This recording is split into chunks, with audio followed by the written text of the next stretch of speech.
اب حل تو نکل آئے گا کوئی نہ کوئی. اس بارے میں تو یہ ایک بات تو اسٹیبلش ہو چکی ہے کہ ڈونلڈ ٹرمپ صاحب کا جیتنا، اور جیسا کہ میں نے مشرق وسطیٰ کی، اسرائیل کی اور یہ ساری صورتحال کا ذکر کیا، اور ڈونلڈ ٹرمپ کے محمد بن سلمان کے ساتھ اچھے ریلیشن، اور پھر ڈونلڈ ٹرمپ کے داماد کا جو ہے وہ اسرائیل میں اسٹیک ہونا، اور یہ ساری سچویشن اس بات کی طرف تو اشارہ کر رہی ہے کہ اب اس کا حل تو کوئی نہ کوئی نکلے گا، لیکن وہ نکلے گا کیا، اس کی راہیں بھی آج ہمیں نظر آئیں گی اس ڈیکلریشن کے بعد. صحیح ہے. عبداللہ صاحب آپ کی طرف آؤں گا. سر کتنا اہم سمجھتے ہیں اس سربراہی اجلاس کو جو سعودی عرب میں اس ٹائم چل رہا ہے، یہ کتنا اہم ہے اور اس کی ٹائمنگ کتنی اہم ہے؟ اور دوسرا، کیا یہ واقعی ٹرمپ کا ویٹ ہو رہا تھا کہ وہ آئیں گے تو معاملات بہتر ہوں گے، اور واقعی کیا وہ کریڈٹ لینا چاہیں گے جنگ بندی کا؟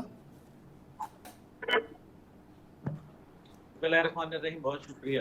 دیکھیں، ظاہر ہے ڈونلڈ ٹرمپ صاحب کو اپنی جو جیت ہے اس کے بعد کچھ نہ کچھ تو دنیا کو دکھانا ہے. اگر وہ نہیں دکھا پائیں گے تو پھر ان کی اور بائیڈن کی پالیسیوں کا تسلسل لگے گا بجائے اس کے کہ کوئی فرق نظر آئے. اس لیے یہ تو وہ چاہیں گے، لیکن اس ٹائم پہ کوئی بھی چیز قبل وقت اس لیے ہے کیونکہ ڈونلڈ ٹرمپ جو ہے وہ ابھی تک صدر تو منتخب ضرور ہوئے ہیں، لیکن حلف برداری کی تقریب جو ہے وہ نہیں ہوئی. اور امریکہ کے اندر جب تک کہ کوئی صدر نہ بن جائے تب تک آخری دن تک جو صدر ہوتا ہے وہ اس کے پاس بہت زیادہ اختیارات ہوتے ہیں، یعنی کہ وہ کچھ بھی چاہے وہ کر سکتا ہے. تو پہلی بات تو یہ وجہ ہے. دوسری بات یہ ہے کہ اس سے اگر سعودی عرب میں اجلاس ہو رہا ہے تو یقیناً ڈونلڈ ٹرمپ صاحب کی ایک جو ابھی فتح ہے اس کا تھوڑا سا تو اثر ضرور آئے گا. لیکن اگر آپ کہیں کہ کوئی ایڈمنسٹریٹو یا کوئی باقاعدہ ڈائریکٹو آئے گا، میں نہیں سمجھتا کہ اس ٹائم پہ وہ آ سکتا ہے، یا اس کو اگر آیا بھی تو قابل قبول سمجھا جائے گا، کیونکہ ابھی ہنوز دلی دورست، ابھی بہت ٹائم ہے. 20 جنوری 2025 کو انہوں نے جو ہے مسند اقتدار کے اندر آ بیٹھنا ہے. تو ایک بات تو یہ بات ہے. دوسری بات یہ ہے کہ ڈیل آف دا سینچری جو تھی، وہ تو ڈیل آف دا سینچری جو ہے وہ تو میرے خیال میں ڈیتھ آف اے نیشن جو ہے وہ نظر آئی. اور ڈونلڈ ٹرمپ کا یہ فارمولا جو ہے یہ کامیاب نہیں ہوا. 2 اسٹیٹ سلوشن کی جو بات کی جا رہی ہے، 2 اسٹیٹ سلوشن بھی جو ہے وہ موجودہ صورتحال کے اندر جہاں اتنی شہادتیں ہو چکی ہوں اور اتنا ظلم ڈھا دیا گیا ہو، تو آپ کا خیال ہے کہ 2 اسٹیٹ سلوشن کے اوپر لوگ اب مانیں گے؟ کیا خطہ مانے گا، کیا علاقہ مانے گا؟ لیکن ان سب کے باوجود میں سمجھتا ہوں کہ ابھی جس طریقے سے ایرانی وزیر خارجہ صاحب جو عراقچی صاحب ہیں وہ پاکستان تشریف لائے، وہ جنرل عاصم منیر صاحب سے بھی ملے. اس کے بعد 2 دن کے بعد ہی ان کے جو نائب وزیر دفاع تھے وہ بھی تشریف لے کے آئے. تو یہ بڑی اہم باتیں ہیں. اور پھر جنرل عاصم منیر صاحب کا سعودی عرب روانہ ہونا، تو اور محمد بن سلمان صاحب سے ملاقات کرنا، یہ ایک بیک ڈور چینل نظر آ رہے ہیں، جس سے یہ بھی نظر آ رہا ہے کہ پاکستان کو ایک بڑے قد کے حوالے سے جو ہے وہ دیکھا جا رہا ہے. لیکن میرا سوال جو ہے وہ یہاں تمام پینلسٹ سے بھی ہے اور اپنے عوام کے سامنے بھی ہے اور حکومت سے بھی ہے. 1967 سے پہلے کا جو ہم فارمولا ہے اس کی جو سچویشن ہے جاننا چاہتے ہیں. ہم یہ کہتے ہیں کہ جی 1967 سے پہلے والی پوزیشن جو ہے وہ اپنا لی جائے. میں یہ صرف سوال پوچھنا چاہتا ہوں کہ 1967 اور 1947 سے یہ جو درمیان میں 20 سال کا گیپ ہے، یہ فرما دیں کہ کیا اس 20 سال کے گیپ میں ہم نے اسرائیل کو تسلیم کیا تھا؟ اور اگر نہیں کیا تھا اور آج تک نہیں کیا ہوا، تو پھر 1967 سے پہلے والی سچویشن کے اوپر یہ فارمولا کس نے ان کی عقل کے اندر ڈالا ہے؟ کس نے ان کو یہ بات سمجھائی ہے اور کیوں سمجھائی ہے اور کس لیے یہ سب کچھ ہو رہا ہے؟ یہ بڑا اہم ہے اس بات کے اوپر جانا. یہ تو کل کو اگر یہی فارمولا ہے تو پھر تو یہ تو کشمیر پہ بھی اپلیکیبل ہو جائے گا، یہ تو گلگت بلتستان کے حوالے سے وہ انڈیا اٹھا کے لے آئے گا، یہ تو پھر اور سر کریک کے معاملے کے اوپر لے آئے گا. تو میرا خیال ہے کہ ہمیں بہت سوچ سمجھ کے پھونک پھونک کے قدم رکھنا ہوگا. اور ٹھیک ہے، امریکہ جو ہے وہ ساتھ ہی ساتھ جو ہے وہ ایک گرتی ہوئی پاور ہے، اور ڈونلڈ ٹرمپ صاحب کی تمام پالیسیاں جو ہیں وہ مرکوز ہوں گی کہ وہ کسی صورت جو ہے وہ مزید پیسہ لے کے آئیں، اور مزید کیونکہ اگر وہ پیسہ لائیں گے تو پھر ان کو جنگیں جو ہیں بڑھانی پڑیں گی، جبکہ وہ ان کی پالیسی نہیں ہے. اور جنگیں اگر وہ کم کریں گے تو ظاہر ہے عرب کانفلکٹ جو ہے اگر اینڈ ہو گیا تو پھر تو ان کا جو پیسہ تو نہیں آئے گا. یہ بڑے ظالم ہوتے ہیں امریکن، اپنے مفادات کے لیے یہ قوموں کا ستیہ ناش کر دیتے ہیں. ہم نے عراق میں 2 دفعہ یہ ہوتے ہوئے دیکھا ہے.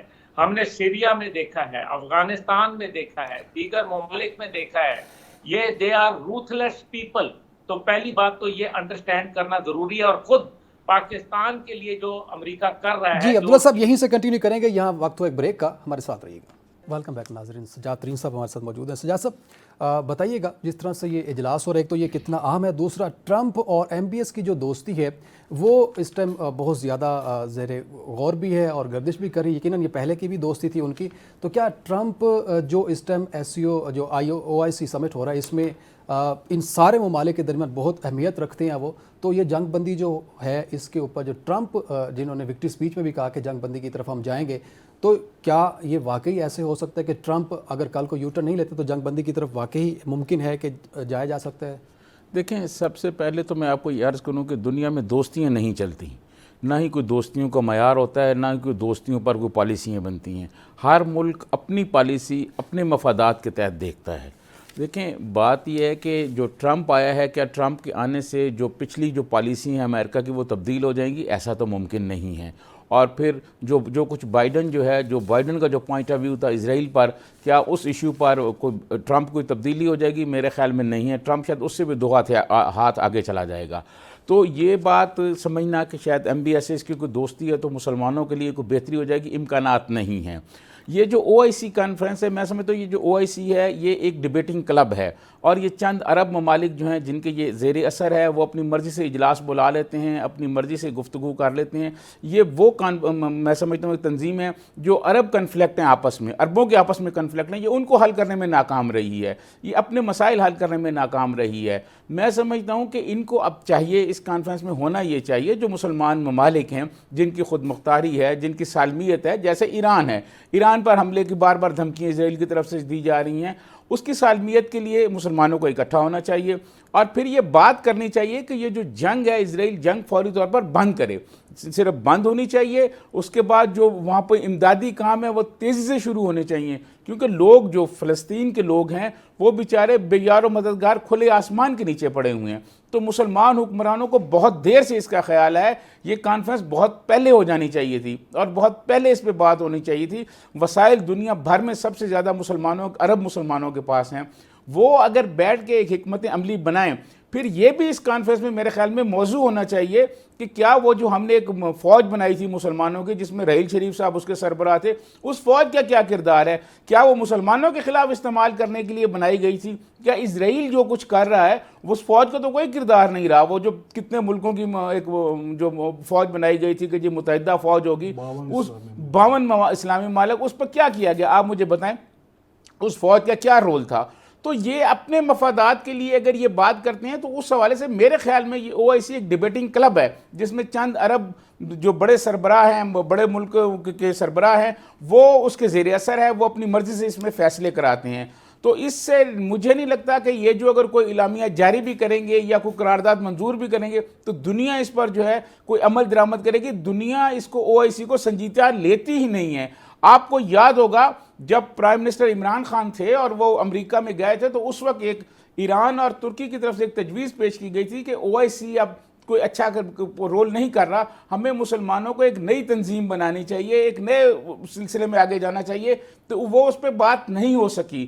جب وہ ترکی میں جمع ہوئے تو بدقسمتی سے ہمارے پرائم منسٹر کو ٹیلی فون کال آ گئی، وہ نہیں گئے. تو او آئی سی جو ہے نا، میرے خیال میں یہ کوئی اتنا متحرک ادارہ نہیں ہے کہ یہ رول کر سکے، کوئی امپیکٹ کر سکے. بس یہ گفتگو ہوگی، بات چیت ہوگی، اور اس کے بعد ایک وہاں سے اعلان جاری ہو جائے گا، اس کے بعد کچھ نہیں ہوگا، اور نہ ہی ٹرمپ اس کو سنجیدہ لے گا، نہ کوئی دنیا اس کو سر. سنجیدہ اس میں لے پھر گی. مین رول کس کا ہوگا؟ ہم کس کی طرف دیکھ رہے ہیں؟ اگر ہمارے 57 ممالک بھی متحد ہو کر آپ کوئی فیصلہ نہیں کر سکتے، کسی چیز کو روک نہیں سکتے، جنگ کو نہیں روک سکتے، تو پھر ہم کس کی طرف دیکھیں گے اور کس کا انتظار کر رہے ہیں؟ دیکھیں، میں آپ کو عرض کروں کہ یہ جتنے مسلمان ممالک ہیں نا، جن کے پاس وسائل ہیں، ہمارے پاس تو وسائل ہی نہیں ہیں. ہمارے لیے تو آئی ایم ایف کو وہ آنکھ مار دے گا ٹرمپ تو ہمارے لیے مسائل پیدا ہو جائیں گے. ہم تو ایک غریب ملک ہیں. اس طرح دنیا میں جو وسائل رکھنے والے ملک ہیں، جن کے پاس وسائل ہے، ان کو یہ سوچنا چاہیے یہ کیا کرنا چاہیے. دیکھیں، بات یہ ہمت اور حوصلے کی بات ہوتی ہے. آپ دیکھ لیں یمن والوں نے اسرائیل جنگ میں کیا رول ادا کیا ہے، لبنان کو دیکھیں، حزب اللہ کو دیکھیں. یار ان سے تو زیادہ وسائل ہیں ان لوگوں کے پاس، عرب دنیا کے پاس. یہ کیوں نہیں مطلب ان کی مدد کر سکتے؟ اس لیے کہ یہ کرنا نہیں چاہتے. یہ تمام جو مسلمان عرب حکمران ہیں،